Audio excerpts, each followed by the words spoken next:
Okay, T.B.Photo X1.5 TFX, and welcome back to another video. Well, this time it's going to be a little bit of a shorter one because it has been what is called meteorological spring here in Uppsala for the past week or so, which means that we have had a fairly good weather and yeah, it has been quite high temperature for the time being and so on.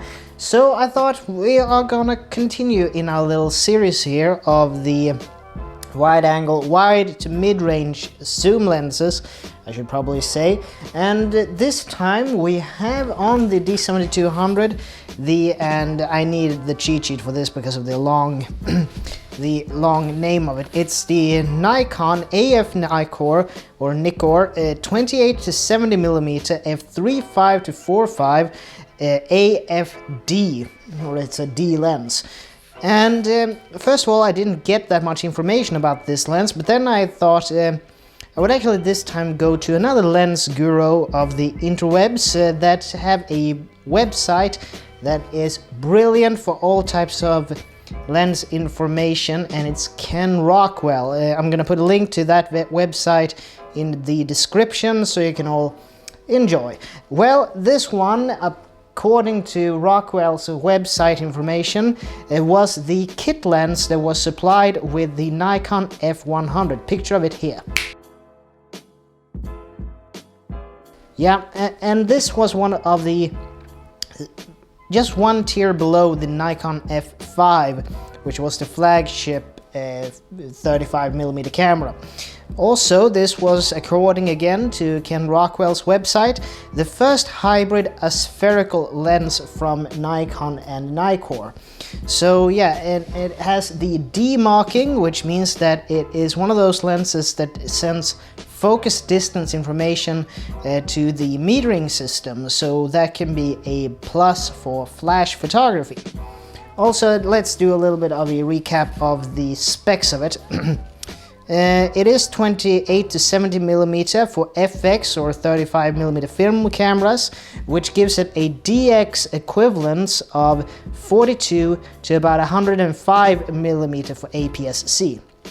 It has a minimum aperture of f22. It has 8 elements in it, and there is no information about extra low dispersion, but as stated again, it has one hybrid aspherical element in it. This is also taken from Ken Rockwell's website. This lens is a AF-Nikkor. It is the early, this lens was made between 1991 to 1999, so it is a pre-G series, so it requires a camera body with an in-body autofocus motor, so it is a screw drive lens.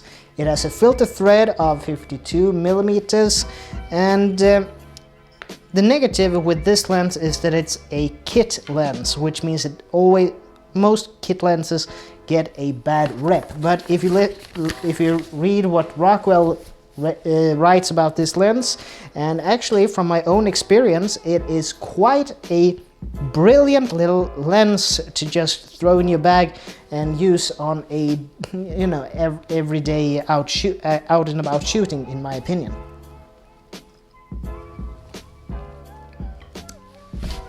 Because when I actually started to edit the images from this lens, and keep in mind it's still not complete spring, so not much flowers and so on has sprouted out and so on, but you have to make do with the type of subjects that you can find. That's the nature of doing a little bit of street photography. You get what you can get.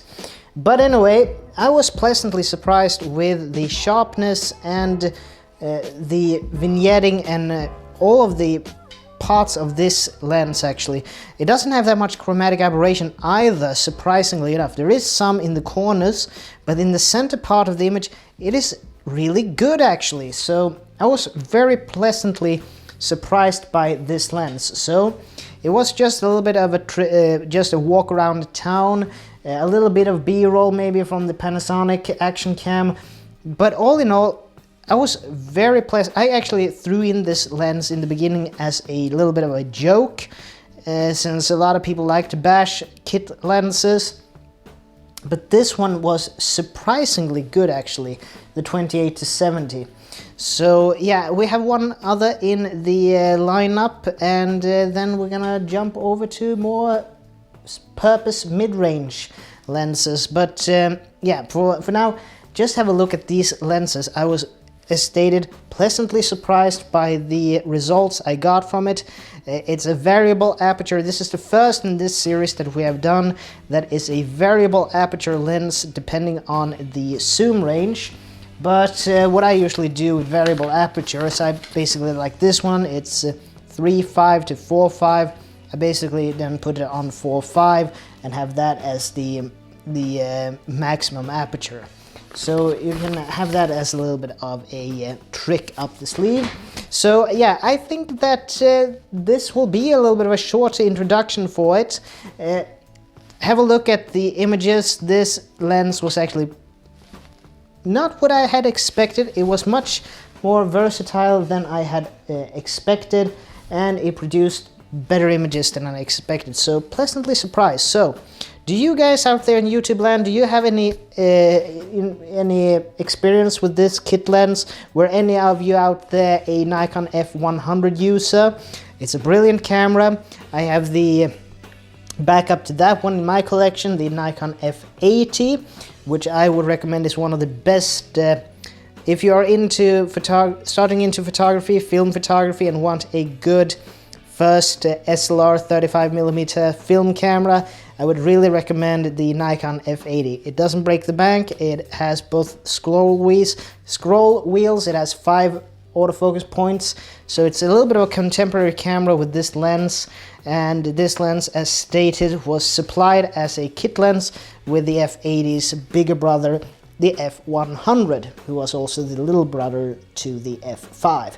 So all in all, great little all-around lens, and yeah, see for yourself with the example images. And as always, please like, comment, share, and subscribe. And yeah, we're gonna do this.